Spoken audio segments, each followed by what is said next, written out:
అందరికీ నమస్కారం. ఈనాడు జగన్మోహన్ రెడ్డి గారు కరెంట్ ఛార్జీల పెంపుదల బాదుడే కార్యక్రమం ఈ గంగూరు సబ్స్టేషన్ ఏఈ గారి కార్యాలయం నందు చేయడం జరిగింది. మరీ ముఖ్యంగా గత కూటమి ప్రభుత్వం చంద్రబాబు నాయుడు గారు ఎలక్షన్ ప్రచారంలో ఊరూరా తిరుగుతూ కాళ్ళకు బలపాలు కట్టుకుని నేను అధికారంలోకి రాగానే ఒక్క రూపాయి కూడా 5 సంవత్సరాలు పెన్షన్ చెప్పినటువంటి గనుడు చంద్రబాబు నాయుడు గారు. మేము మీ ద్వారా ప్రశ్నిస్తూ ఉన్నాం, ఏమైంది చంద్రబాబు గారు, ఏమైంది మీ విజన్, మీ విజనరీ లీడర్ మీరు చెప్పినది ఏంటి, మీరు చేసేది ఏంటి? మీరు గతంలో జగన్మోహన్ రెడ్డి గారు 7 సార్లు 8 సార్లు పెంచితే కళ్ళు దాగిన కోతిలాగా రోడ్లమ్మట డొల్లి ఊరూరా తిరిగి మీరు చెప్పింది ఏంటి? నేను వస్తే 5 సంవత్సరాలు ఒక్క రూపాయి కూడా పెంచను, ఒక్క రూపాయి కూడా భారం వేయను, కరెంట్ ఉత్పత్తి ఎలా చేయాలో నన్ను చూసి ప్రపంచమే నా వెంక చూసేటువంటి పరిస్థితి అని మీరు చెప్పారా చెప్పలేదా అని మేము మీ ద్వారా ప్రశ్నిస్తూ ఉన్నాం. మీరు చెప్పింది ఏంటి, మీరు చేసేది ఏంటి?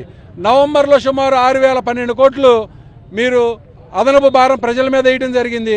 అలాగే డిసెంబర్లో మరో 9,400 పైచీలకు కోట్లు మీరు వేసి మొత్తంగా 15,452 కోట్ల పైచీలకు మీరు సుమారుగా ప్రజల మీద భారం వేసి ప్రజలకి మేలు చేయడం తర్వాత సంగతి. మీరు ప్రజల్ని నడ్డివిరి చేయటువంటి కార్యక్రమం మీరు చేసినందుకు నిరసనగా జగన్మోహన్ రెడ్డి గారు ఆదేశాల మేరకు మేమందరం జగన్మోహన్ రెడ్డి గారి సైనికుల్లాగా అందరు కార్యకర్తలందరూ కూడా పనిచేసి ఇక్కడ మా యొక్క నిరసనను వ్యక్తం చేసి మరిన్ని ఇటువంటి నిరసన కార్యక్రమాలు ద్వారా చంద్రబాబు నాయుడు గారికి మరింత బుద్ధి రావాలని మీ ద్వారా మేము తెలియజేసుకుంటున్నాం. జగన్ గారు అంటే ₹4.86 కొనుగోలు చేసినటువంటి ఇదే చంద్రబాబు నాయుడు గారు మరి ₹2 పైచీలకు మాత్రమే కొనుగోలు చేసినట్టు కరెంటు సెకీ ద్వారా కొనుగోలు చేసినటువంటి జగన్మోహన్ రెడ్డి గారు అన్యాయం చేసినట్ట? మీ ద్వారా సూటిగా ప్రశ్నిస్తా ఉన్నాం, నువ్వెంత కొనుగోలు చేసావు? జగన్మోహన్ రెడ్డి గారు సెకీ ద్వారా ఎంత కొనుగోలు చేశారు? ఏదో మేము ఇంట్లో కూర్చుని రాసుకునే కాకి లెక్కలు కాదు కదా, అవన్నీ రికార్డెడ్గా ఉంటాయి, అందరికీ తెలిసినటువంటి సబ్జెక్టే.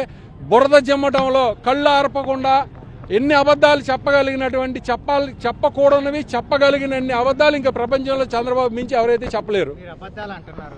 అచ్చెన్నాయుడు గారు స్టేట్మెంట్ లో బహిరంగ చర్చ కూడా సిద్ధమని స్టేట్మెంట్ ఇచ్చారు. ఒక్కటే బహిరంగ కొద్దిగా దించండి, బహిరంగ చర్చకి సిద్ధమే, మా నియోజకవర్గమే సిద్ధంగా ఉంటాం. సంపద సృష్టిస్తానన్నాడు చంద్రబాబు గారు కూటమి ప్రభుత్వం ఎన్నికల మేనిఫెస్టోలో కానీ ఎన్నికల ముందు కానీ. ఎక్కడ సంపద సృష్టించాడు అని జనం మీద విపరీతంగా పన్నుల భారం మోపుతున్నాడు. అలాగే ఈ ప్రజలను తీసుకెళ్ళి ప్రపంచ బ్యాంకులకి అన్నిటికీ తాకట్టు పెట్టి డబ్బులు తెస్తున్నాడు. ఆ డబ్బులన్నీ రేపు తీర్చాలా? ఎవరు తీర్చాలి? ఈ ప్రజలే కదా. ఇవాళ ఆయన ఏదైతే మేనిఫెస్టో ప్రకటించాడో ఆ మేనిఫెస్టో గురించి ఎక్కడ ప్రజలు నిలదీస్తారో అనే యొక్క సంశయంతో ఆయన అన్నిటికీ పక్కదారి పట్టించడానికి ఏదో ఒక విషయాన్ని తీసుకొచ్చి దాన్ని గ్లోబల్ ప్రచారం చేస్తున్నాడు. మేము ఒక్కడే చెప్తున్నాం, నీ సంపద ఎక్కడుంది, నీ సృష్టి ఎక్కడుంది? ఆ సంపద ఉంటే ఇన్ని పన్నులు ఎందుకు వేస్తున్నావు? కరెంట్ ఎందుకు పెంచుతున్నావు? జిఎస్టీ మీద సెస్ ఎందుకు పెడుతున్నావు? ఇన్ని అప్పులు ఎందుకు చేస్తున్నావు అనేది మా ప్రశ్న. ఆ అచ్చెన్నాయుడు గారికి కానీ కూటమి ప్రభుత్వానికి కానీ మా ప్రశ్న అది.